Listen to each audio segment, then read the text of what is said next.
It's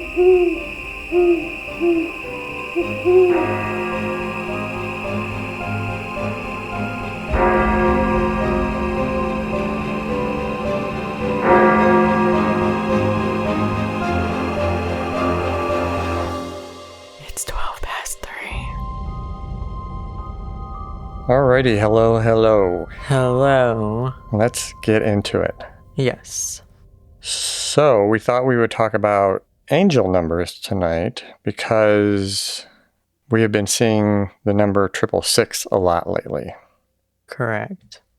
And we know that in angel numbers, it doesn't mean what we believe it means. But I still think of it as the sign of the beast, not the meaning of the angel numbers. I like to be in denial and hope that it's not the sign of the beast. At least with this. Optimistic, pessimistic. Yeah. But now I know that you have seen the number 1111 a lot, as I have. Yes. But does that have any meaning for you? I am not sure if it has meaning or if it's a subconscious thing because of the whole 1111 Make-A-Wish. And now it's kind of in, your mind. See, I always thought of it that I was seeing it because of that cultural reference. Yes. For that it's just out there so much. But I never knew about the Make-A-Wish, so I lost a lot of wishes. You never heard, it's 1111 Make-A-Wish? No, I never heard that. It just 1111. It's an angel number. Yeah. So I don't know. You see 1111 and you think of an angel. I don't know. It was always Make-A-Wish. Kind of like when you pick up a dandelion and you blow the dandelion and you make a wish. Yeah, I've heard that before. Yeah. So for you, it doesn't really have any meaning. It's just you see it because you're aware of. I think it's just in my subconscious because growing up always hearing 1111 make a wish, many people pointing out that it's 1111. I feel like now I just happen to look at the clock every time it's 1111. And I'm like, oh, make a wish. Yeah, see, I totally missed that Make-A-Wish, but I do see 1111 a lot. And then if I see 1112, I'm like, oh crap, I just missed it. Or 1110, and I'm like, oh crap, I'm too early. Yeah. So I guess I'm not really sure what it means. It's just, it's 1111. That's interesting. I want to know, does it count if it is 1110 and you wait for 1111? Or do you have to look at the clock for a minute? It's 11:05. I'm going to stare at the clock for 6. No, does it count or do you have to see it exactly at 11:11? I don't know. I guess make a wish and then find out if it comes true or not. So have you made a wish when you see 11:11? I have. And have they come true? Well, I'm not rich yet, so no. Oh. Okay. Maybe there's like terms and conditions of what wishes you can make. Well, one is you can't tell anybody what you wish for. Yeah. Well, I didn't tell anybody until now. Until now, so it's null and void. So we didn't want to get into talking about the meaning of angel numbers, but we wanted to talk about the history a little bit because I learned some things that I didn't know. And you're going to talk about the psychology behind why we see these numbers. Yes. Now, for me, again, because I've only heard the 1111 reference, other than the 666, I think those are the only numbers that register with me when I see them. Yeah. So I don't know if you have any other numbers that you see besides 1s and 6s. The only other number is 111, but other than that, I don't really see a lot of other angel numbers. I used to see them, I guess, a lot more back then, like years ago when I was learning about angel numbers, but I think it was in my subconscious mind. But now I don't see many anymore, aside from 1111 or 666. It'd be interesting to talk to somebody who has more experience in angel numbers. Yeah. In that sense, and what numbers they see and how they perceive them. Yeah. But for now, before you get into the psychology, I wanted to give a brief history of numerology and angel numbers, and the story of how the person who coined the phrase angel numbers eventually denounced numerology and any form of divination as sinful, which I didn't know. I did not know that either. That's interesting. Yeah. But first, we have to go all the way back to the 6th century BCE, and the man who brought us the Pythagorean theorem that we all know and love. Our favorite thing. Yes. Pythagoras is credited with being the father of numerology, although the origins are much more complex than just him. He believed that numbers were more than just math, but that they were the fundamental building blocks of reality. Pythagoras founded what? Just math makes me cringe. Pythagoras founded a secretive society, the Pythagoreans. There was a secret society for math? For philosophers, mathematicians, and scientists that believed numbers were divine and mystical. Interesting. They attached specific meanings and energies to individual numbers and believed those meanings were the path to understanding the cosmos. Okay. The universe. And I guess they were secretive because they would get in trouble? Maybe? In trouble for doing math? for talking about divine and mystical subjects. Yeah, I wouldn't expect the two together, to be honest. Yeah. So I won't get into details about the Pythagoreans, just that he was considered the father of numerology. But fast forwarding all the way to the late 19th century, early 20th century, American author and teacher Sarah Joanne Dennis Balliet, I think I got that right. That's a long name. Yes. Whose pen name was Mrs. L. Dow Balliet. Why, I don't know. Interesting. Now, I don't think she is very well known, but she is arguably more responsible for how we use numerology today than Pythagoras. Interesting. She wrote a number of books like The Philosophy of Numbers and How to Attain Success Through the Strength of Vibration. We won't get into vibration tonight. Okay. She took Pythagorean numerology and expanded it to argue that every number has its own vibrational frequency. There we go again. And she is believed to be the first to use numerology as a guidance tool to understand personality, relationships, and life choices. Okay. So where Pythagoras said numbers have cosmic meaning, Balliet said those meanings have personal, practical applications.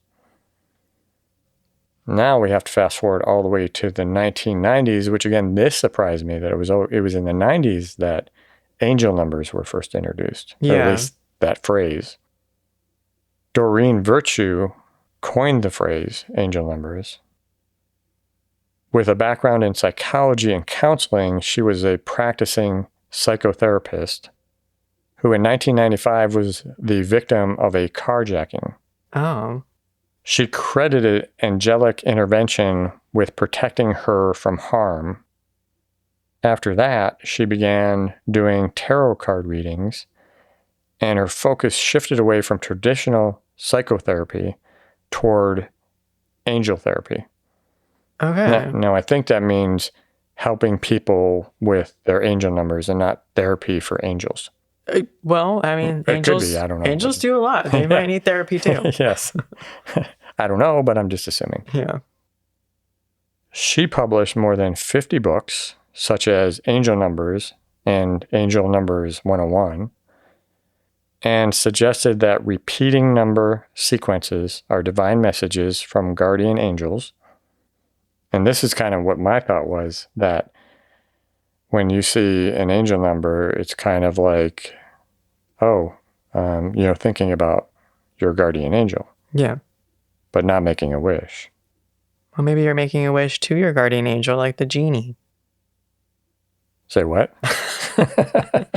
Maybe the concept was making a wish to your guardian angel like the genie. Oh, like in the genie in the lamp? Yeah. That's all your guardian angel is good for, is making wishes? At least at 11:11. She also claimed to have studied under Pythagoras in a past life. So was she in the secret society? Well, it doesn't say, it just says that she studied under him. Interesting. Yeah. Now, the interesting part. In 2017, Virtue decided to be baptized. That same year, she publicly denounced her New Age beliefs, embraced Christianity, and encouraged her followers to do the same. She characterized numerology, angel numbers, and related practices as forms of divination, which is seeking knowledge or guidance through the means other than the Bible, Yes. and condemned them as sinful. I feel like angel and angel numbers and sinful don't really go in the same. Well, but that's kind of what you're saying, is that people are referencing that in a sinful manner, because any form of trying to understand the future or tell the future is sinful in the Bible. Interesting. Okay. Because people shouldn't try to seek that knowledge. Yeah. Now, as is obvious, with hashtags like angel numbers having over 1 billion views on TikTok, the movement went on without her. Yeah. So I don't think too many people followed her denunciation. I wonder how she feels about that. I wonder what she did with all the money that she earned before denouncing it. Now, I know there's been a lot of discussions about that. And I believe that she actually asked the publishers to stop publishing her books, or to take the money and move it to charity rather than her taking it. But I don't think that she gave everything away. Yeah. I was going to say, is it sinful money now? Yeah, I would think all of it would have been sinful money, right? Yeah. Because she earned it sinfully. Yeah. But that could be a whole discussion in and of itself. I don't want to get into that. Yeah. But that's it. That was the kind of the quick history I wanted to give, because I thought it was interesting. I did not know that angel numbers, at least the phrase, didn't come up until the 90s. Yeah, that's interesting. Yeah, and I did not know that she had denounced it altogether. Because you really don't hear that. You don't hear that out there. I know. I never heard that before when it comes to angel numbers. Everything else I hear about it, never heard where it came from. With that, what do you got for psychology? So I'm not sure about everybody else, but I am, of course, interested in the psychology behind angel numbers. So doing a little digging, I learned that in 1958, a German neurologist and psychiatrist, Klaus Conrad, originated the term apophenia during his research of early stages of schizophrenia. It was used by Conrad to describe the tendency to perceive meaningful connections between things that are unrelated. This was originally in the context of delusional thinking, but apophenia has since been recognized to exist on a spectrum. Most people experience this in moderation daily, which is driven by our brain's desire to find order in chaos. So that kind of goes back to our Bloody Mary discussion and looking in the mirror. Looking in the mirror when it's dark. Yeah. And you're only seeing, well, not totally dark, when the whole premise was that you're looking in the mirror, you have a candle dimly lit. Yes.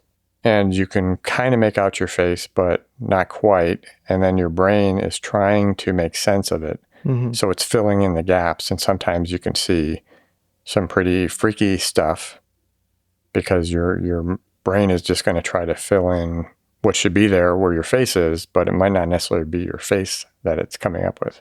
Just trying to make sense of all of it in a really creepy way. Yeah. So that would be kind of similar to what you're talking about, right? Is we're seeing, your brain is seeing a pattern and it has to make sense to the brain. So it's going to try to figure it out any way it can. Correct. So, our ancestors actually survived by using pattern recognition, such as spotting predators hiding or anticipating danger. Detecting too many patterns was a safer bet than missing patterns. Our brains are just processing sensory data and looking for patterns to make sense of the world. A sequence of numbers doesn't get processed as random data, but rather as a signal. See, I don't get that. So I get the patterns and what you're saying about our ancestors were looking for patterns of a lion or a tiger hiding behind brush, seeking danger. Yes. Assuming that certain patterns are not expected. So that's probably danger. But the numbers I don't get. Well, to add even more to this concept, Swiss psychiatrist Carl Jung introduced the idea of synchronicity in the 1920s to describe meaningful coincidences. These would be events that feel significant but have no direct connection. To Jung, these were moments where your inner psyche aligns with something that is happening in the world. So what would be an example of that? Well, actually, a good example would be you seeing 1111 during a period of your life where you're going through a major life transition, such as a career change, or anything where you may feel unsettled and are looking for signs. The number doesn't have to be 1111, it can be 222, 888. But for the sake of this example, I'm going to use that sequence of numbers since it is most well known, 1111. Seeing a clock that reads 1111 will feel significant in that moment to where your brain will flag and associate that sequence of numbers as meaningful. You'll most likely view this number as a sign of something changing in your life. I never thought about it in that way that, of course I never knew that you should make a wish either, but Yeah. I never thought of it as, oh, you're going through this in your life and, you're going to see this number more often type of thing. Yeah. I feel like I've heard a lot of stories of, people who are really into angel numbers and do see a certain number outside of 1111 or 666. And if something major happens and they happen to see this number around that time, they kind of associate it with either the good or bad around that time of their life. So if they see it again, they're like, if it's something bad, they're like, oh, something bad may be happening soon, and just kind of taking that as some type of sign. Yeah. I can see that where if you're practicing numerology, you become naturally more aware of your surroundings regarding numbers. Yes. This wasn't something that came up in my research, but just kind of thinking about it now, I feel like it's kind of the same concept of, a lot of people who are in sports have their lucky jersey that they wear every time they watch a game because they think it's going to sway one way or another. I feel like it's kind of similar with that. Like you are like, oh, well, we won when I was wearing this specific jersey. So I'm going to now wear this specific jersey and hopefully we'll win again. That's kind of the tying together of the two unrelated events that Jung was talking about, right? Yes. Yeah, and it's same with, oh, this was going on in my life, and I happened to see this number, and then this happened, or, maybe a good thing or maybe a bad thing. Yeah. And so now I'm associating those two together. Yes. Okay. Once a number is recognized as significant, it becomes a priority within your brain. The numbers won't be appearing more often like you believe, you're just noticing it more. There is an analogy that has the same concept of when you're deciding to buy, say, a red car. All of a sudden, you're seeing red cars everywhere. Or, for example, when we were planning on moving and we would see moving trucks everywhere. Or the pods everywhere. Everywhere. Yeah. It's like you never noticed that before, but now all of a sudden it's surrounding you and you're kind of taking it as like a sign in a way. Yeah, I could see that. I don't know if I necessarily thought of it that way, but you definitely make a comment when you see them that, Yes. oh, wow, we're moving, and now all of a sudden we're seeing all these vans. And I guess that's at some point we might even have said that, oh, Yeah. it must be a sign. Yeah. Yeah. I remember I did feel like, oh, this is a sign. We're making the right choice. But even now, I still see moving trucks, and I don't know if it's just I have that in my head now. I see the pods all over the place. Really? Still, yeah. Yeah. I never realized how often people move or use the pods until we started moving. I think it's just ingrained in our brain now. Yeah. That we see that. So what does that say about, we see the numbers 666, and is it a matter of what numerology says, or is it a matter of what we believe? I feel like part of it would have to be what you believe, because it's one of those things where you kind of believe it so much that you kind of manifest it in that way. Yeah, I can see. Well, seeing the numbers or the vans or the pods is kind of a manifestation thing, right? Yeah. Where you're conditioning your brain, or your brain is conditioning you to see certain things because in the back of your mind or in your subconscious, you want to find those things. Yeah. If that makes sense. Or we're moving, so all of a sudden we're seeing things related to moving because that's our main focus in our subconscious, because we're trying to organize all this. Yeah.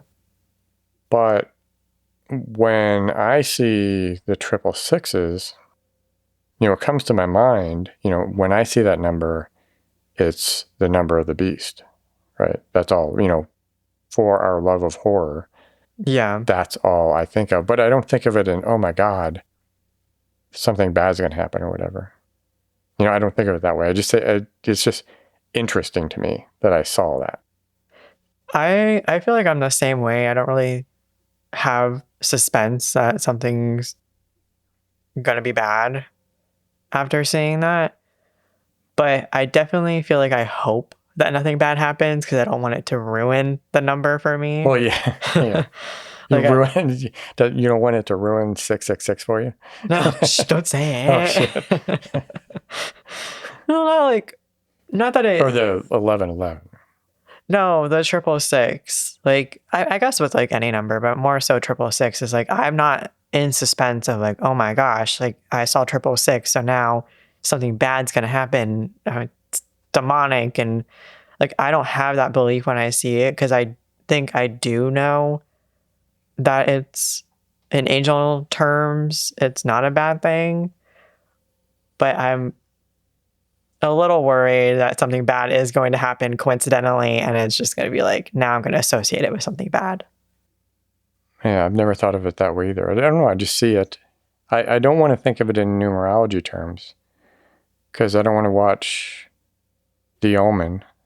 And when Damien is in the school bathroom and he parts his hair and he finds that he has the 666 tattooed on his head. Yeah. I don't want to think, oh, well, he just needs to, get some balance in his life. Yeah. I don't want to think of that in those type of situations, but it'll ruin horror movies. Yeah, for you, it'll ruin horror movies for about. me. It'll ruin 666 for me. And the other interesting thing about with 1111, and I wasn't aware of the wishing, and I had always perceived it as 1111 is associated with your guardian angel. Yeah. So whenever I see 1111, I always think of my mom. Oh. Your grandmother, obviously. Yeah. So it's just interesting that we're not saying that numerology is wrong or that the psychology is right. But it's interesting that it's also an interpretation. And even though you might be interpreting it different, as I have, yeah, it's a good thing for me that, you could say, well, I think about my mom more than I might in my busy schedule, because she comes to mind whenever I see that number. Yeah.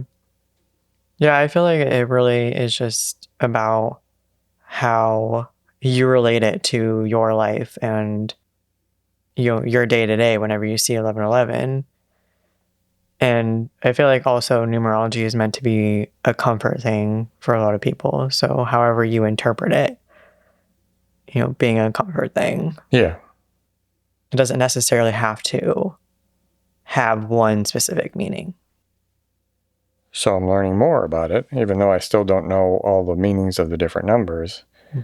It's interesting that it's not a matter of, again, what's right or wrong. It's just a matter of how you personally interpret it and how it benefits you. Yeah. So you noticing the patterns more would be selective attention. Okay. Moving on to confirmation bias, which is where your brain will unconsciously seek out a specific pattern in numbers that you find significant and remember when the number appears. So the more you see and recognize the number, you'll remember the times you see it more than the times you don't, which will deepen the meaning you created behind it. So obviously we look at the clock or our watch, who knows how many times a day. But we selectively remember or put more meaning on certain numbers that we see. And in this case, 1111.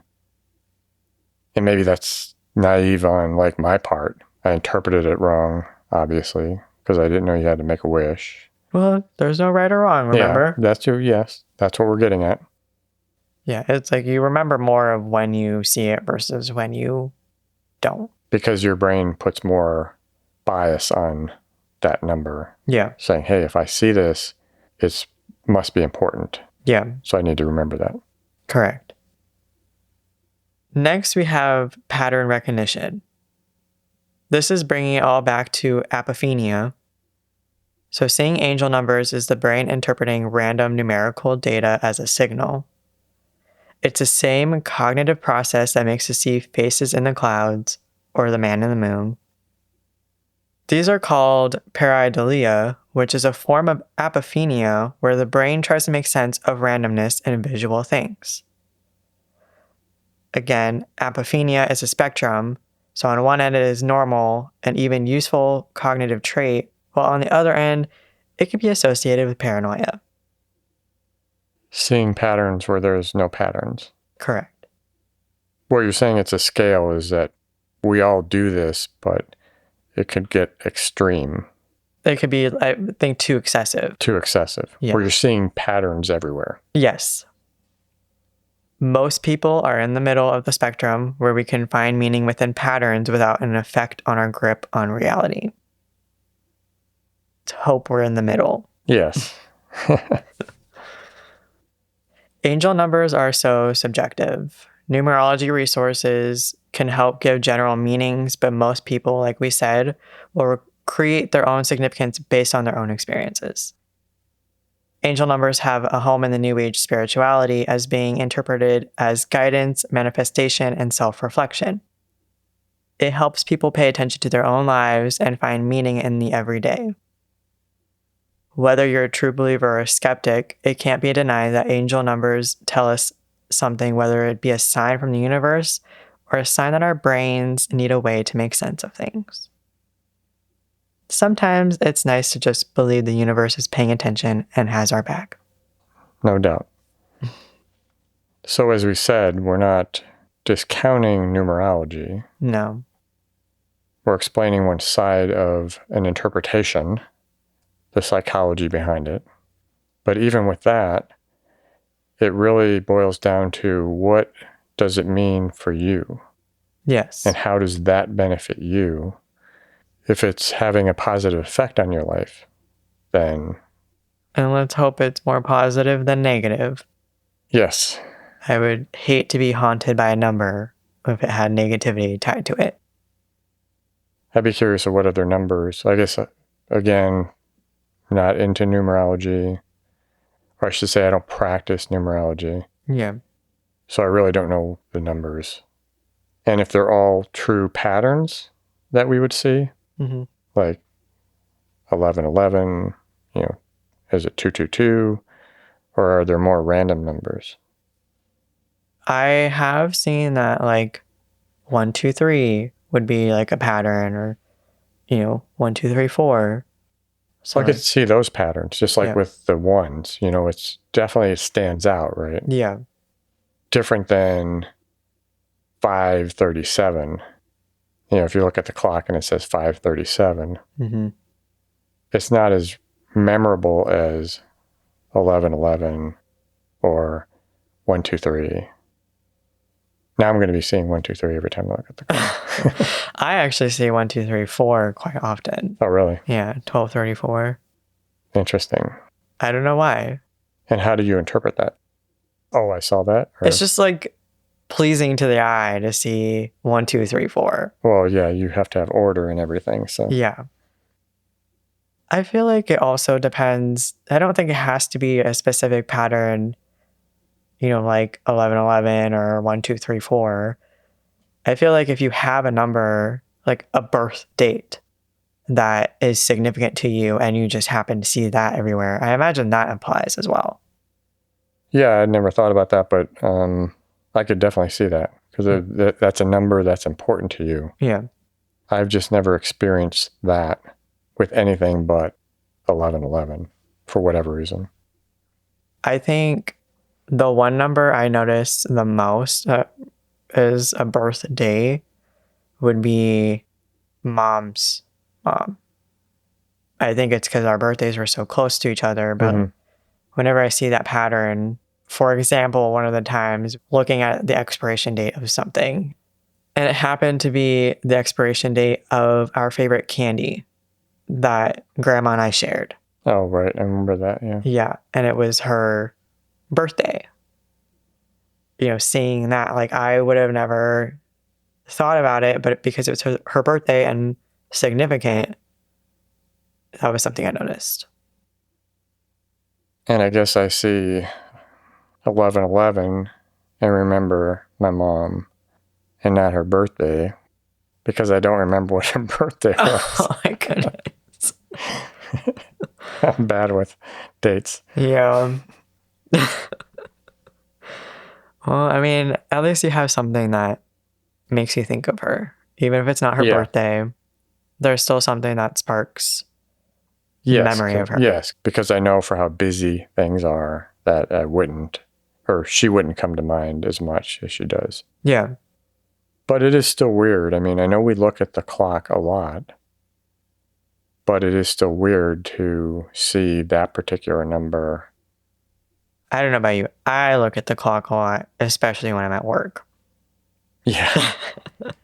Well, yeah, but not like every minute. Like every 10 minutes, I guess. Like, oh, surely it must have been half an hour already. Yeah, it's like 5 minutes. 10. Anything else? That was it for my end. So obviously not our normal weird and creepy, but just we wanted to look into it a little bit because for whatever reason, and I wouldn't say it was like over, like a few weeks, all of a sudden we're seeing 666 all over the place, but I would say over the last year or so. Yeah. To me, it's come up quite a bit. Yeah. Just thought it was interesting, wanted to understand the psychology behind that. And then, even though I'm not studying numerology, I've gotten a deeper appreciation for the practice. Yes, I did as well. So with that, we'll wrap it up and see you next time. Thank you for listening. Join us next time for more weird and creepy stories. Please join us on our website at 12past3.com and connect with us on our social media, or you can email us at podcast@12past3.com. Good night. Good night.